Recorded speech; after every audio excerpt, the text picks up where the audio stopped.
What is good, Ninja? OG over here from Player Essence, and welcome to another PE Nintendo Switch and gaming news video. We are back, and happy Xenoblade Chronicles 2 launch weekend to all. I know a lot of you guys have been playing, have been linking me a lot of great stuff as far as your first rare blades and your thoughts on the adventure so far. So keep on playing, keep on promoting the game, and shout outs to everyone who went out there and supported the cause when it comes to Xenoblade Chronicles 2 and Monolith Soft. But with that out of the way, let's go ahead and get right into today's news. So Capcom almost made an Amiibo for Resident Evil Revelations on the Nintendo Switch. Now the following information comes from a Famitsu interview with Capcom's Ryota Nitsuma and translated by Nintendo Everything. So let's go over some of the bullet points here.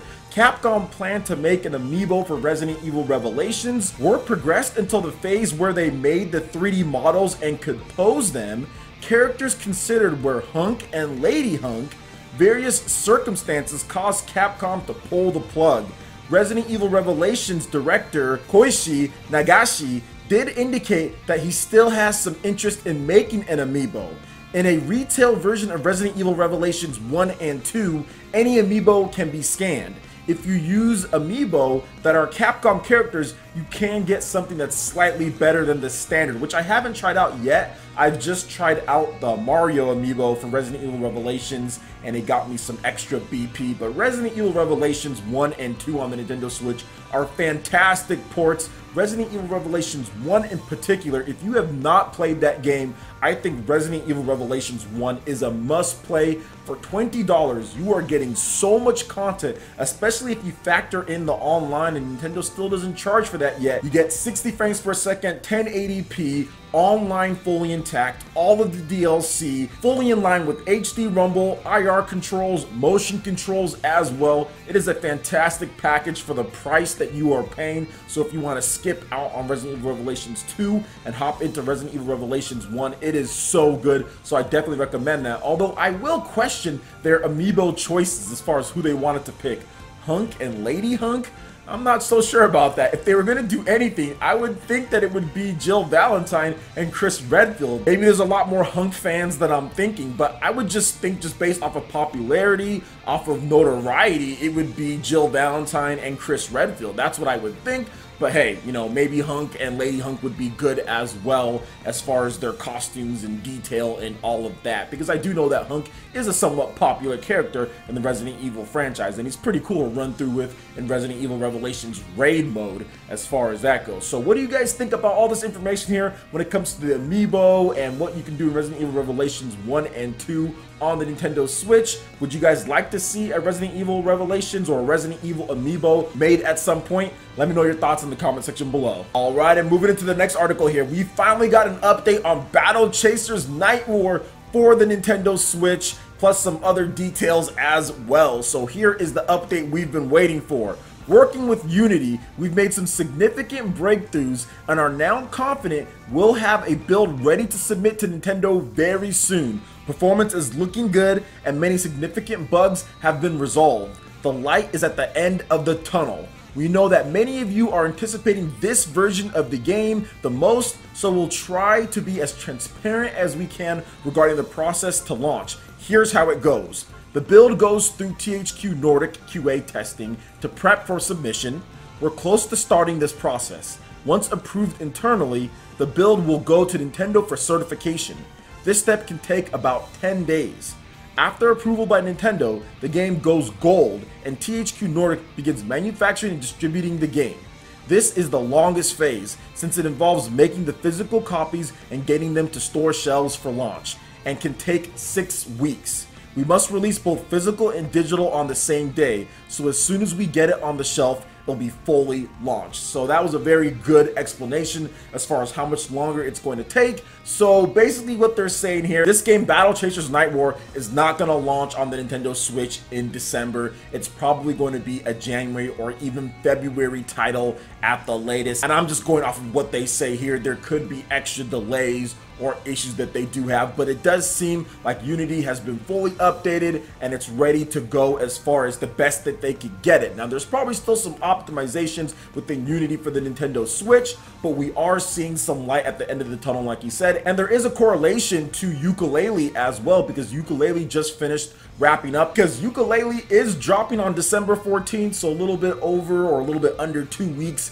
at this point, which is really good. So it looks like Unity is making some strides. Some of these games that use Unity can run better because of the updates. We did get an article a while back that Nintendo was working with Unity in order to optimize that game engine for the Nintendo Switch. So hopefully going into 2018, we can get cleaner Unity ports and there can't be as many issues, just because that has been one of the issues that have plagued Nintendo Switch games pretty much throughout the launch year of 2017. But it does seem like things are getting better on the Nintendo Switch when it comes to Unity. So what do you guys think about Battle Chasers Nightwar? Are you guys still excited for this game? Now, I actually have 2 versions of the game. I have the Xbox One version of it, but it was having some issues as far as capturing on my software, so I stopped playing that one, and I actually got a PC code and I uploaded some gameplay footage of that so you guys can see. Both of those videos are on my channel if you look up Battle Chasers Nightwar. Now, actually going to the game, it is great. It is a fantastic game, and yes, a lot of people are looking forward to the Switch version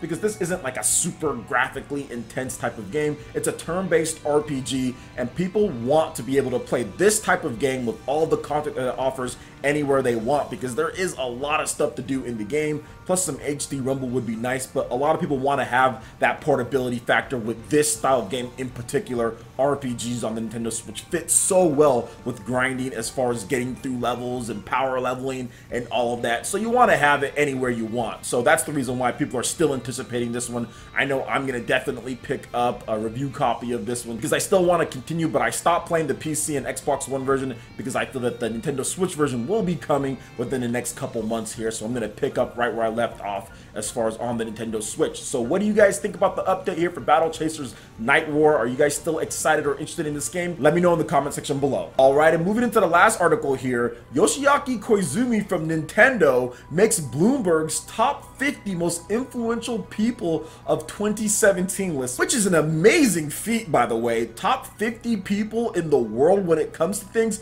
There are a lot of influential people out there, and for Yoshiaki Koizumi from Nintendo to be on the top 50 is absolutely incredible. So let's go ahead and get into this post here. So Yoshiaki Koizumi, General Manager, Entertainment Planning and Development Department at Nintendo Co. Nintendo sold 7.6 million Nintendo Switches in the 7 months after they hit the market, helping The Legend of Zelda Breath of the Wild, one of the console's first titles, become the fastest selling game in company history. The system is the biggest shakeup in gaming since the Wii introduced virtual bowling and tennis to grandparents throughout the world in late 2006, and it represents a stunning success for Koizumi, who took over as Nintendo's creative force in 2014 from the legendary designer Shigeru Miyamoto, the man behind landmark games such as Super Mario Bros. And Donkey Kong. Now, this is actually a huge deal, guys. Yoshiaki Koizumi, I honestly think we are looking at the next president of Nintendo. This guy is going to be pretty much leading Nintendo.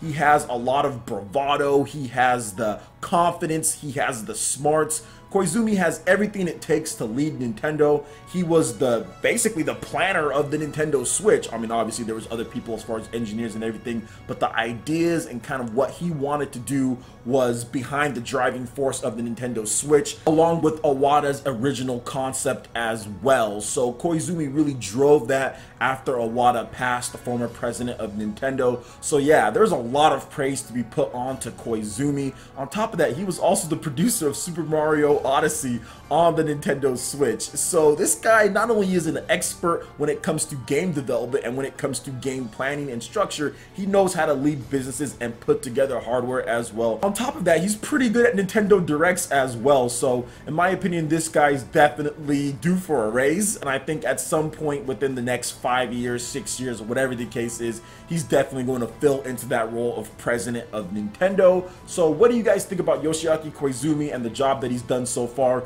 and him making this list of the top 50 most influential people of 2017? I would love to hear you guys' thoughts in the comment section below. Alright, Ninja, that wraps it up for this video here. Go ahead and check out the links in the description below. We've got Facebook, we've got Twitter. Go ahead and give us a like and a follow on our social media. Really helps us spread the content of Player Essence across the interwebs in addition to YouTube. Also, make sure you check out our Patreon and YouTube live gaming page and consider supporting Player Essence. When you do so, it gets you access to all sorts of cool benefits, perks, rewards, and emotes via YouTube sponsorship. So check out the link in the description below and consider supporting Player Essence right here on YouTube. Hit that like button if you did like this video. Lets me know you guys want more content like this going forward in the future. And subscribe to Player Essence for the latest RPG, Japanese, and Nintendo gaming news. Thank you so much for watching, and we'll catch you ninja for the next video. Peace.